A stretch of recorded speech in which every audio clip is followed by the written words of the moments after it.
Hi guys, आज मैं आपके साथ एक स्टोरी शेयर करना चाहती हूँ जो कि मेरे एक फ्रेंड ने उसके फ्रेंड की एक स्टोरी बताई है। तो उसके फ्रेंड का नाम हम रोहित रख लेते हैं। रोहित और उसका फ्रेंड, उसका नाम हम मोहित रख लेते हैं। तो रोहित और मोहित एक कॉलेज में एडमिशन लेते हैं। कॉलेज का नाम तो मैं नहीं बताऊँगी। एंड उसी कॉलेज के हॉस्टल में वो लोग एडमिशन लेते हैं। तो उनको एक थ्री बेडरूम सेट अलॉट होता है जिसमें 3 बच्चे आ जाए। तो वो रोहित और मोहित उस रूम में होते हैं। एक और बच्चा अभी तक आया नहीं था। 4 से 5 दिन बाद एक और नया लड़का उनके रूम में आता है जिसका नाम हम रोहित रख लेते हैं। तो रोहित मोहित रोहित फर्स्ट डे उन लोगों के बीच में नॉर्मल सा इंट्रोडक्शन होता है, ज़्यादा कुछ नहीं, बट हाय हेलो ये सब हो जाता है। एंड रात को जब रोहित सो रहा होता है तो नींद में बड़बड़ाता है। एंड वो उससे पूछते हैं कि ऐसे क्यों कर रहा था ये वो। तो वो बताता है कि मुझे नींद में चलने की आदत है। तो कुछ नहीं, सब नॉर्मल रहता है। 15-20 दिन तक सब कुछ बहुत आराम से स्मूथ चल रहा है, कोई इशू नहीं, कुछ नहीं। एंड अचानक से एक दिन एक रात को क्या होता है कि जो पुरोहित होता है वो बहुत तेज चिल्लाने लग जाता है कि सॉरी, अब नहीं आऊँगा मैं आपके कमरे में, मैं आपके सामान को टच नहीं करूँगा, सॉरी गलती हो गई, मैं बिल्कुल टच नहीं करूँगा, ये वो बहुत तेज वो चिल्लाने लग जाता है। तो रोहित और मोहित भाग के पुरोहित को जगाते कि क्या हो गया, क्या हो गया, क्या हो गया।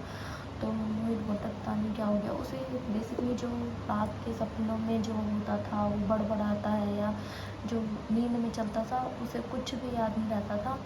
एंड सुबह वो नॉर्मली एक्ट करता था कि क्या हुआ है, उसे कुछ भी नहीं पता रहता था कि वो रात को कहाँ गया है, कहाँ नहीं गया, नींद में उसने क्या बोला है, क्या नहीं बोला, कुछ भी याद नहीं रहता। तो जैसे उसे चलाया उसने बोला कुछ नहीं हुआ, कुछ नहीं हुआ, पता नहीं क्या था।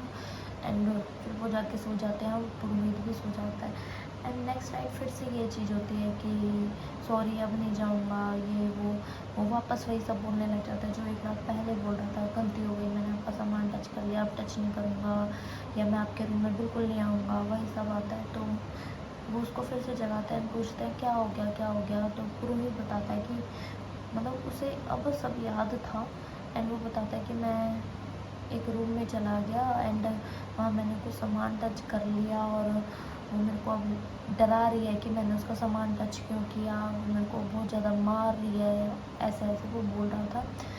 बट उसकी बॉडी पे कुछ नहीं है ऐसा। तो वो समझते हैं कि इसने कोई डरावना सपना देख लिया। वो उसको सुला देते हैं, खुद भी सो जाते हैं। नेक्स्ट डे वो देखते हैं कि उनका सामान थोड़ा थोड़ा, कुछ रोहित का, कुछ मोहित का, कुछ पुरोहित का गायब है थोड़ा थोड़ा।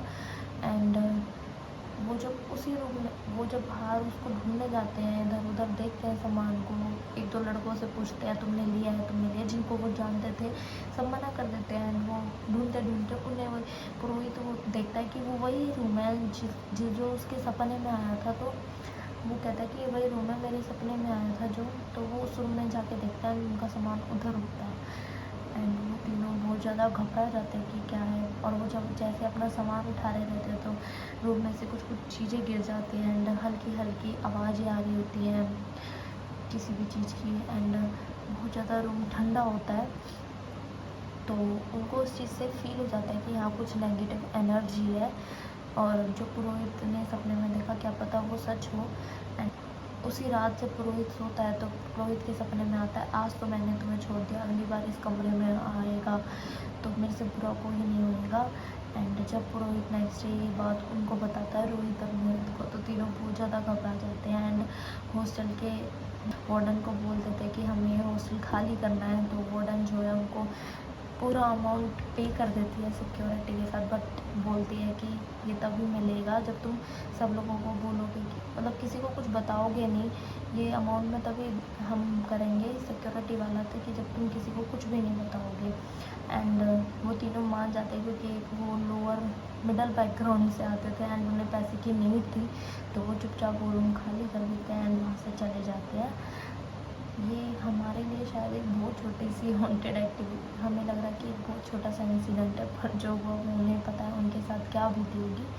एंड अगर आपके साथ भी ऐसा कुछ हुआ हो हॉन्टेड इंसिडेंट तो मेरे साथ शेयर करें। और कोई भी ट्रॉमेटाइजिंग इंसिडेंट हुआ हो तो भी मेरे साथ शेयर करें, मैं ज़रूर बताऊँगी। आप मेरी ईमेल पे शेयर कर सकते हैं। Thank you.